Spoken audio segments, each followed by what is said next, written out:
అమలాపురం నియోజకవర్గంలో ఆసక్తికరమైన రాజకీయ పరిణామాలు చోటు చేసుకుంటుంది. ఏదైతే టీడీపీ అభ్యర్థి శ్రీ కృష్ణ చైతన్య రెడ్డి తరఫున కుటుంబ సభ్యులు ఏకంగా రంగంలోకి దిగిన పరిస్థితి. ప్రధానంగా అమలాపురం నియోజకవర్గ పరిధిలో ఉన్నటువంటి అన్ని ప్రాంతాలు కలిదింటూ ఇంటింటికి వెళ్ళి సైకిల్ గుర్తు ఓటేయాలంటూ అభ్యర్థిస్తున్నటువంటి కృష్ణ చైతన్య రెడ్డి సతీమణి ఎలా అంటే ఏమనిపిస్తుంది? మంచిగా ఉంది, అంత బాగుంది. ఎక్కడికైనా ప్రజలు బాగా అండగుంటారు, ప్రజలు అందరూ మంచి బాగా మాట్లాడుతున్నారు. ప్రజలు మిమ్మల్ని ఎలా రిసీవ్ చేసుకుంటున్నారు? బాగా రిసీవ్ చేసుకుంటున్నారు. గతంలో మీ మామగారు ఇక్కడ ఈ అభ్యర్థిగా ఉన్నారు, ప్రస్తుతం ఇప్పుడు మీ భర్త గారు ఉన్నారు. అంటే ప్రజల్లో ఒక రకంగా మామగారికి బాగా బలంగా ఇచ్చింది. ఇలాంటి పరిస్థితుల నేపథ్యంలో ఒక్కసారిగా అనూహ్యంగా మీ భర్త పేరు పెరగడం అంటే ప్రజల్లో ఎలాంటి ఆలోచన? ఒకప్పుడు ఆయన చేసినప్పుడు కూడా అందరూ ప్రజలు బాగానే చేస్తున్నారు. ఇప్పుడు అందరూ బాగా పుంజుకుంటున్నారు, మంచిగా జరుగుతుంది, బాగానే చేస్తున్నారు. మాకంటే వాళ్ళు ఎక్కువ శ్రమ పడుతున్నారు, మేమే ఏదో అట్లా వచ్చి పెట్టిపోతున్నాము. ప్రజలు రోజు బాగా చేస్తున్నారు, బాగా ఇంట్రెస్ట్ ఉన్నారు, బాగుంది. మాకైతే మొత్తం అంతా బాగానే చేస్తున్నారని నమ్మకం బాగుంది. గతంలో అయ్యే పోటీ చేసినప్పుడు ఎప్పుడు కూడా మీరు ఇట్లా తిరిగినటువంటి సందర్భాలు ప్రస్తుతం ఎలా అనిపిస్తుంది? ఎప్పుడు బాగానే ఉంటుంది, ఎప్పుడు మనకే వస్తుందని చెప్తారు. మనకే ఎందుకంటే మనం గెలిచినట్టు అనుకుంటా ఉంటాం. మేము ఎప్పటికైనా మేము ఎప్పుడు ఓడిపోయినా ఎప్పుడు బాధపడలేదు. మేము గెలిచినామని అనుకొని మొండిగానే ఉంటాము, ఎలా చేసుకుంటాము. ఇప్పటికే అలాగే చేస్తున్నాము. ఇప్పుడు ఇంకా బాగుంది, బాగా పుంజుకుంటున్నాము, బాగా పుంజుకున్నారు. అంతా ఎక్కడ చూసినా బాగుంది. మాకు మాత్రం తెలుగు బాగానే ఉంది.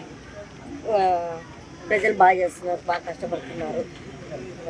మేము కూడా కష్టపడుతున్నాం. ఈ సంవత్సరం మా కుటుంబం అంతా బాగా చేసుకుంటున్నాము. అమ్మ, ఇప్పటి వరకు మీరు ఏ ప్రాంతాల్లో పర్యటించారా? కన్నచెట్టు ప్రాంతం ప్రజల రిసీవింగ్ ఎలా ఉంది? అంటే పుత్తా చైతన్య రెడ్డి ఎలా రిసీవింగ్? అంతా కూడా చాలా బాగుంది. చైతన్యకైనా పర్వాలేదు, మాకు పెద్ద సార్ అయినా పర్వాలేదు, ఎవరైనా పర్వాలే, బాగానే ఆయన అన్నున్నాడు, అండగా చూసుకుంటా అంటాడు. మాకు ఈయన కూడా ధైర్యమే అని అందరూ బాగానే ఉంటారు. బాగుంది. ఒకప్పుడు అన్న కోసమని ఈయన కానీ చెప్పుకున్నాము. మళ్ళీ చైతన్యకు వచ్చినాక మళ్ళీ సార్ కన్నా కూడా మాకు ఎవరైనా ఒకటి అన్నట్టు చేస్తున్నారు అందరూ. మాకు బాగా సార్ పెద్ద సార్ ఉన్నారు, చిన్న సార్ ఉన్నారు, చేస్తాం, మాకు ఏం భయం లేదు అంటున్నారు. అమ్మ, సిట్టింగ్ ఎమ్మెల్యే కొన్నటువంటి ఈ ప్రాంత సిట్టింగ్ ఎమ్మెల్యే తాను చేసిన అభివృద్ధి తనను గెలిపించబోతుంది, ఖచ్చితంగా హ్యాపీ కొట్టబోతున్నామని ఆయన అంటున్నారు. మీరేమో ఈసారి ఖచ్చితంగా మేము గెలుస్తామని బలగం బట్టి మాకు మానవులు నమ్ముకున్నాము, మనందరూ నమ్ముకున్నాము. వీళ్ళందరూ చేస్తామని మాకు భరోసా ఇస్తున్నారు. వాళ్ళ ధైర్యమే మా ధైర్యము. వాళ్ళు ఉంటేనే మేము ఉన్నాము. వాళ్ళంతా మేము చేస్తాము, మేము పెడతామంటేనే మేము కూడా గెలుస్తామనే ధైర్యం మాకు ఉంది అని మేము అనుకుంటున్నాము. మీరు చెప్పండి, అసలు మీ భర్త గారు ప్రత్యక్ష రాజకీయాలు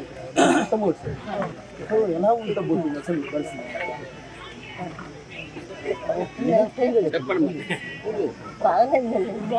బాగానే ఉంటుంది. చేతి వచ్చినా ఒకటే, మామ వచ్చినా ఒకటే, ఇద్దరు ఒకటే, అంత బాగుంటుంది. అంటే మీరు ప్రస్తుతం ఏ ప్రాంతాల్లో పర్యటించారా? పర్యటించిన ప్రాంతం ప్రజల్లో మీకు లభిస్తున్నటువంటి ఆదరణ ఎలా అనిపిస్తుంది?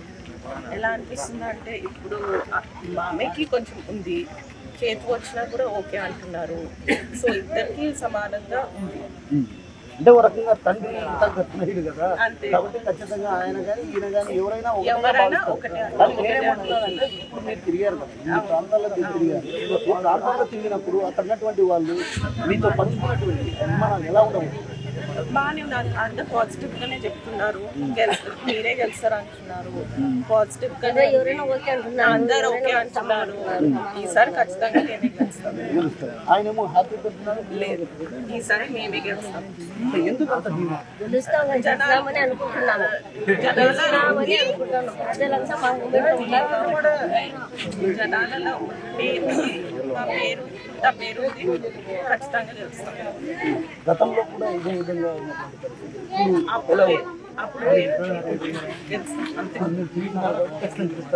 పోయినసారి తిరిగినా ఈసారి కూడా తిరుగుతున్నాం. ఈసారి కొంచెం గట్టిగా తిరుగుతున్నాము.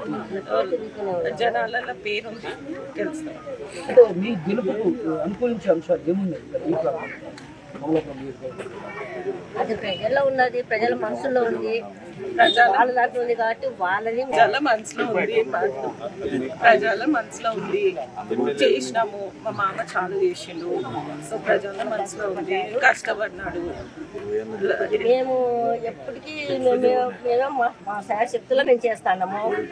మేము రాజకీయాల్లో కూడా మేమేమి ఆశించకుండా చేయాలనుకున్నాం. ప్రజలు కూడా ఏదైనా మేము సొంత డబ్బులు పెట్టుకొని సేవలు చేస్తున్నాము. అందరికి చేసి 20 సంవత్సరాల నుంచి చేస్తున్నాము.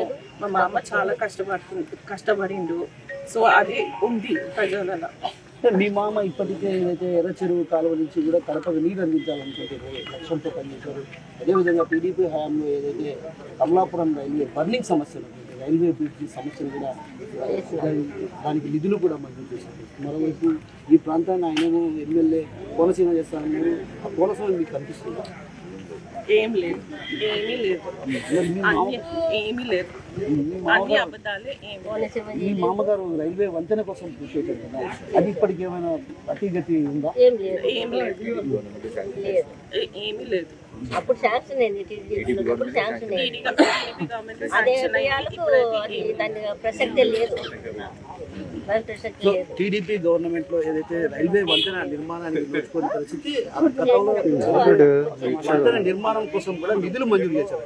అయితే ఇప్పటికి కూడా 5 ఏళ్ళు గడుస్తున్నా కూడా వంతెన పూర్తి కాని పరిస్థితి. మరోవైపు ఏదైతే సర్వరాయ సాగర్ ప్రాజెక్టు నుంచి నీటిని చేపల చెరువుకు తరలిస్తున్నారో తప్ప రైతాంగానికి ఉపయోగపడే విధంగా తీర్చిదిద్దినటువంటి విషయాన్ని మనతో పాటు చైతన్యారెడ్డి సతీమణి శ్రీ చైతన్య, అదేవిధంగా పుత్త నరసింహారెడ్డి గారి సతీమణి సరళాదేవి గారు చెప్తున్నారు. నమస్తే అండి.